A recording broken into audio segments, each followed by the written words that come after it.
Mesdames et messieurs, rebonjour.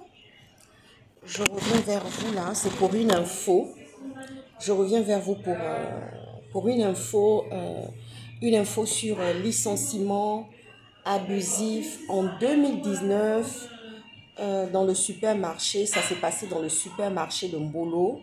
Je viens d'avoir une information. euh, par rapport à cette information justement. Et je remercie Loïc Renami qui a commencé par faire justement une vidéo. Alors moi j'ai reçu dans mon email, j'ai reçu dans un email une demande justement pour pouvoir justement parler et dénoncer ce fait de licenciement abusif par rapport au patron qui est Jean-Marc Chalon. Jean-Marc Chalon a licencié 6 personnes en 2019 dans le supermarché Mbolo. Et ça fait déjà 6 ans que cette situation perdure. Et nous avons, Loïc Renami a lancé un appel, a fait un appel justement par rapport à ce dossier qui ne cesse de perdurer, qui ne cesse de durer.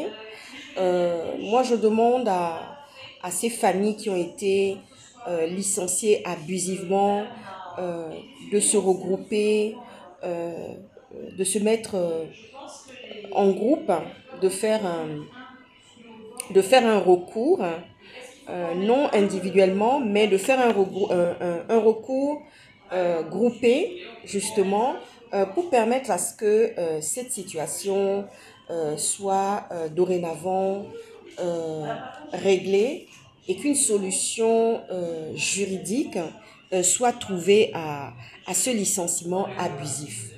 Alors, Loïc, je te réponds. Vous savez, Jean-Marc Chalon, lorsqu'il a licencié ces familles gabonaises là qui travaillaient dans ce supermarché de Mbolo, ce n'était pas par émotion qu'il a fait. Il l'a fait tout simplement parce qu'il y avait l'impunité dans le pays. C'est-à-dire que plus rien n'était au point, plus rien, le pays ne fonctionnait pas. Le pays ne fonctionnait pas, le pays était à l'arrêt complètement. Et c'est ce que nous dénoncions, c'est-à-dire que c'est ce que les activistes qui étaient là justement, qui se battaient, plus des gens comme moi qui étaient dans l'ombre, nous nous battions à longueur des journées, à ne point en finir, justement par rapport à cette situation. Et ces licenciements se sont faits sur la base du népotisme, sur la base de la gabégie et sur la base du fait que c'est un pays de non-droit. En 2019, Ali ne gérait rien. En 2019, personne ne tenait les rênes du pays au Gabon. Vous voyez ce que je veux dire? Personne ne tenait les rênes du pays. Tout était comme ça, allait dans tous les sens, allait, ça montait, ça descendait. Et Jean-Marc Chalon s'est permis de licencier ses familles parce qu'il se disait qu'il avait l'appui et la protection de Ali Bongo et de Sylvia Valentin Bongo aussi. Vous voyez ce que je veux dire? Et il se croyait déjà en France. Jean-Marc Chalon se disait que pour lui, c'est la France au bout du monde. Comme ils ont tendance à le dire par rapport à la Martinique, par rapport aux Antilles. C'est-à-dire c'est la France au bout du monde. Mais le Gabon n'est pas une île. Le Gabon était pays indépendant et souverain. Et ça, il faut qu'on rappelle ça souvent aux gens. Parce qu'aujourd'hui, Jean-Marc Chalon, on aimerait qu'il réponde de ce licenciement abusif qu'il a porté justement sur toutes ces familles gabonaises qui ont perdu leur emploi et qui sont aujourd'hui dans la précarité et dans une difficulté invraisemblable. Vous voyez ce que je veux dire? Donc, Loïc, merci d'avoir... moi, je ne savais pas. Moi, j'ai reçu un message par email. On m'a écrit justement pour me demander d'en parler. Mais je te remercie, Loïc, d'avoir fait aussi...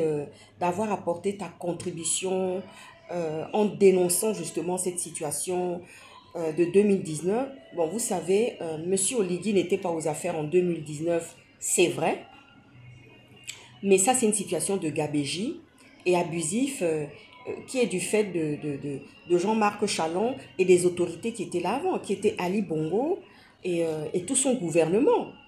Voilà. Donc, ces familles-là ont subi un licenciement, ils ont subi un licenciement abusif et jusqu'aujourd'hui, ils n'ont jamais eu gain de cause, ils n'ont jamais été indemnisés, on n'a jamais reconnu leur préjudice parce que c'est un préjudice justement qui a été causé à ces familles-là. Voilà. Donc aujourd'hui, eux aussi, ils sont dans le chômage, ils sont dans la précarité et ils se battent à longueur des journées. Moi, j'ai reçu énormément de demandes par rapport à cela. Enfin, on m'a écrit justement pour me dire si je pouvais aussi en parler et c'est ce que j'ai fait. Là, c'est une famille qui vient parler, qui venait, famille Cessay, qui venait demander justement une contribution pour pouvoir justement payer l'obtention de leur passeport parce qu'ils aimeraient quitter le pays. Et oui, ça c'est une famille qui faisait une demande pour pouvoir justement se permettre d'obtenir leur passeport et pour pouvoir justement quitter le pays parce qu'ils n'en peuvent plus de cette précarité. Ils se disent le temps que les choses se mettent en place, parce que M. Oligui a dit qu'il venait pour restaurer la dignité, mais le temps que tout cela se mette en place, c'est encore long. Donc voilà, je veux demander à toutes ces familles-là de pouvoir se regrouper, pouvoir se mettre en